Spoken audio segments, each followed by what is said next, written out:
Para lá, então, meu povo, começando o próximo capítulo das chamadas relações métricas no triângulo qualquer. Por que elas são importantes, Rodrigo? Porque até então a gente viu relações métricas que serviam no triângulo retângulo, ou seja, necessariamente a gente precisava ter um ângulo de 90 graus como um dos ângulos do triângulo. Porém, a gente também já sabe que os triângulos que não são retângulos, que são esses que a gente chama de triângulos quaisquer, eles apresentam-se, eles aparecem em muito mais quantidade do que os triângulos retângulos. Pois bem, qual é a ideia? A ideia desse capítulo é mostrar que existem duas regras. Uma chamada lei dos cossenos, que é essa primeira que a gente vai ver, e uma segunda chamada lei dos senos. Sim, só existem a lei dos cossenos e a lei dos senos. Não tem lei das tangentes, nem nada disso. Qual a ideia? No caso do triângulo retângulo, a gente tinha algumas relações que eram métricas e outras que eram trigonométricas. No caso do triângulo qualquer, todas as relações, tanto a de lei dos senos quanto a de lei dos cossenos, elas vão relacionar os lados do triângulo com os ângulos que formam esse triângulo. Então, vamos aos fatos. Primeiro, a lei dos cossenos. Então, como o próprio nome já nos induz, a gente vai relacionar as medidas dos lados de um triângulo com o cosseno de um de seus ângulos. Obviamente, como é um triângulo qualquer, a gente pode utilizar também no triângulo retângulo, mas não vale a pena, tendo em vista que para o triângulo retângulo a gente tem as opções das relações métricas e trigonométricas para eles. Então, não valeria muito a pena a gente usar uma outra regra, tendo em vista que as regras do triângulo retângulo são mais fáceis. Qual é a regra? Qual é a ideia? E isso é importantíssimo. Eu escrevi as três possibilidades, porque tudo vai depender de qual lado a gente coloca antes da igualdade. Então, lado A, de frente para o ângulo A, lado B, de frente para o ângulo B, lado C, de frente para o ângulo C. E aí, o que diz a regra? A regra diz assim, ó, o lado A ao quadrado é igual ao B ao quadrado mais C ao quadrado, menos 2 vezes o produto entre B e C, vezes o cosseno do ângulo A. Ou seja, repara, quem vem antes da igualdade é exatamente o lado que está de frente para o ângulo que você vai utilizar o cosseno dele. Então, isso é o fundamental. Quem vem antes da igualdade é o lado que está de frente para o ângulo que vai ser utilizado.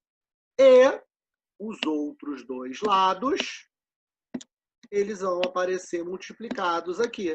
Então, ó, A e C. Aqui vai aparecer o A vezes C. A e B. Aqui vai aparecer o A vezes B. Então, o principal é o lado que vem antes da igualdade é o lado que está de frente para o ângulo que será utilizado. Vamos à demonstração desse fato. Observem comigo que eu tenho aquele mesmo triângulo da situação anterior. E para esse triângulo, eu vou traçar uma das suas alturas. Vou traçar essa daqui. Eu poderia traçar qualquer uma, vou demonstrar, obviamente, só uma das regras, porque a gente não precisa demonstrar todas elas, tendo em vista que todas elas seriam análogas. Então, aqui é a altura.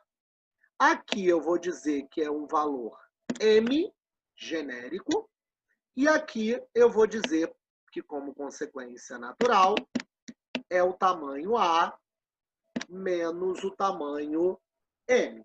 Espero que todo mundo concorde com esse fato, porque é razoavelmente tranquilo de perceber. Aí vamos nós. Vou chamar aqui de ponto H. Observando o triângulo AHC, que é o triângulo do H para cá, duas coisas eu posso delimitar.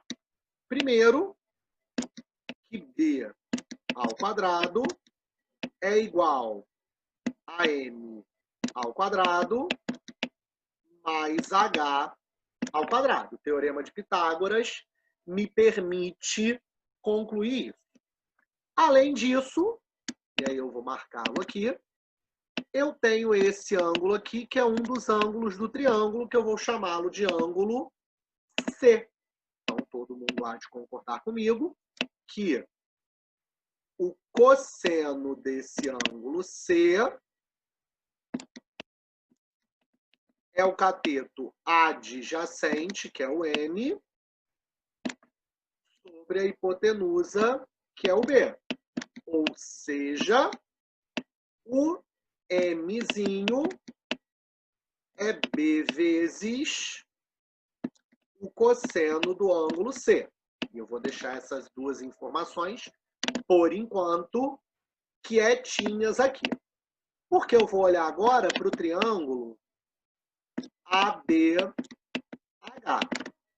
Observem comigo que o triângulo ABH é do H para o outro lado. Pitágoras me garante que C ao quadrado é igual a menos M ao quadrado mais H ao quadrado. Então, já coloquei ali o Teorema de Pitágoras. Vou agora desenvolver. Por quê? Porque esse cara que está aqui logo depois da igualdade, A menos M, tudo isso ao quadrado, é um produto notável. Quadrado do primeiro menos 2 vezes o primeiro vezes o segundo mais o quadrado do segundo. E o H ao quadrado que já estava continua. Vou agora trocar, substituir algumas coisas.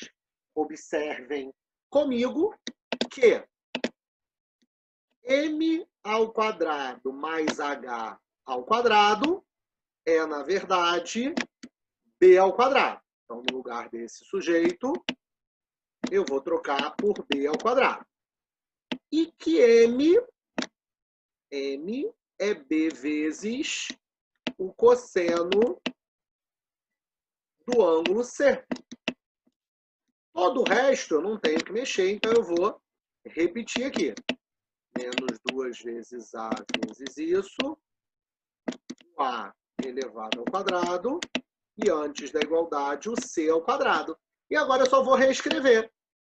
O lado C ao quadrado é igual ao lado A ao quadrado, mais o lado B ao quadrado, menos 2 vezes o A vezes o B, vezes o cosseno do ângulo C, e está aqui a bendita da lei dos cossenos. Ponto final. Uma observação que eu gosto de fazer quando eu falo de lei dos cossenos é uma observação em relação ao que tem na regra.